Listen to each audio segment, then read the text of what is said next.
नमस्कार दोस्तों, स्वागत है अपने YouTube चैनल पर। आज जो कहानी मैं आपको सुनाने जा रहा हूँ वो सिर्फ एक कहानी नहीं बल्कि जीवन का वो सच है जिसे कोई भी नजरअंदाज नहीं कर सकता। ये कहानी है कर्मों के फल की, वो फल जो हम चाहे न चाहें एक दिन हमें मिलकर ही रहता है। कहानी शुरू होती है एक छोटे से गांव से जहां एक आदमी रहता था, विक्रम। अब विक्रम कोई आम आदमी नहीं था दोस्तों। उसका दिल, उसकी चालाकी और उसकी आंखों में जो घमंड था वो सब कुछ कह देता था। उसे खुद पर इतना घमंड था कि वो कभी किसी की मदद नहीं करता था। दूसरों को धोखा देकर, उनका विश्वास तोड़कर वो अपनी दौलत बढ़ाता था। एक दिन विक्रम ने गांव के सबसे बुजुर्ग और सम्मानित पंडित जी का अपमान किया। पंडित जी ने शांति से कहा, बेटा, अहंकार और बुराई का फल कभी अच्छा नहीं होता। समय आने पर तुम्हें ये सब भुगतना पड़ेगा। विक्रम हंसते हुए बोला, पंडित जी, मेरी चालाकी ने मुझे सब कुछ दिया है। मेरे सामने कौन खड़ा हो सकता है। समय बीता और फिर गांव में एक भयंकर अकाल आया।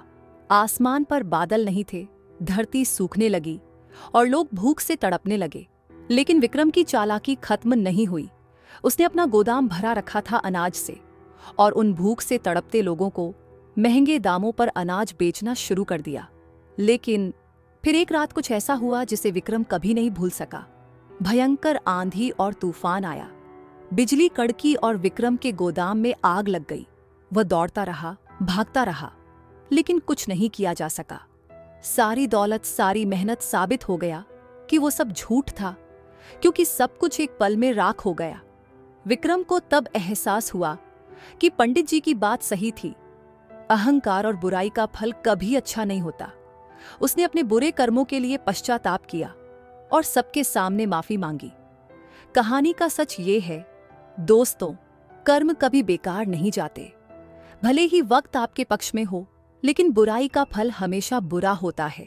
तो चलिए अपने कर्म अच्छे रखें, क्योंकि अंत में वही सबका सच होता है। अगर आपको यह कहानी पसंद आई हो तो वीडियो को लाइक करें, चैनल को सब्सक्राइब करें और कमेंट में बताइए कि आपको कैसी लगी। अगली वीडियो में मिलते हैं, तब तक के लिए अलविदा दोस्तों।